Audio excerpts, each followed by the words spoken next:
Mr. Friedman, how much government intervention do you think is necessary to prevent the rise of monopoly and oligopoly under the free enterprise system, or would it take care of itself if left alone? Well, I believe if you examine the sources of monopoly and oligopoly, you will find that almost all those sources are government intervention. I think the situation is almost precisely the reverse. Let me put it in a very simple way.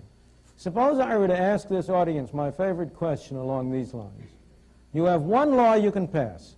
Its only purpose is to reduce the extent of monopoly. That's its only purpose. You have one law. What law would be most effective in achieving that end? What law would you pass? I don't mean any gimmicks. You know, it's not going to be something in which you can have a law with 4,000 different parts. I'm not asking a very complicated question. What would you do? Limit the size of the market that they could.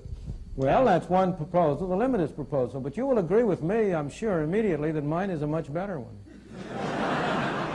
And that's free trade. Eliminate all tariffs and all restrictions on foreign trade, and you enable the world to come in as competition to prevent domestic monopoly. Wouldn't that do a great deal more good in preventing monopoly than would a limit on the size of enterprises, with much less restriction in human freedom? Now, if you ask yourself, where do monopolies come from?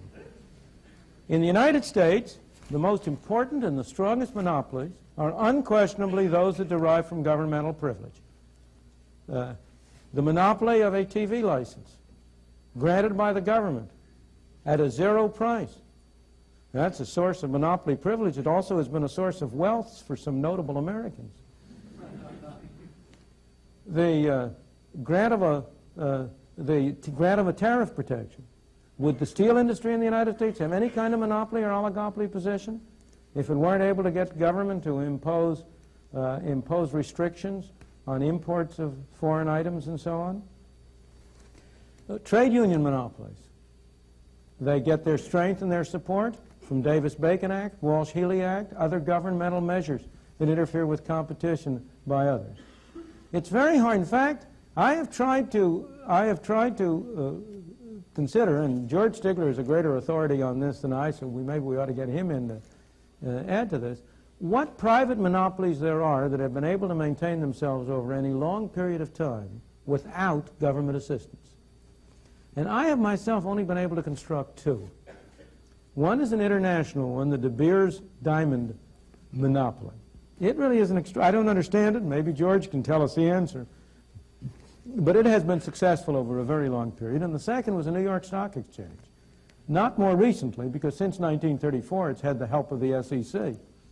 But before 1934, from about the Civil War to 1934, so far as I know, it had no government support, and yet it did maintain an effective monopoly. But almost every other case, you have temporary monopolies develop, and if the government doesn't come in to shore them up, they fall to pieces.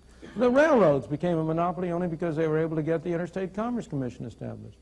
Trucking is a monopoly because the ICC keeps out competitors. And you can go down the line and find that one hypothetical monopoly case after another derives from governmental assistance and support.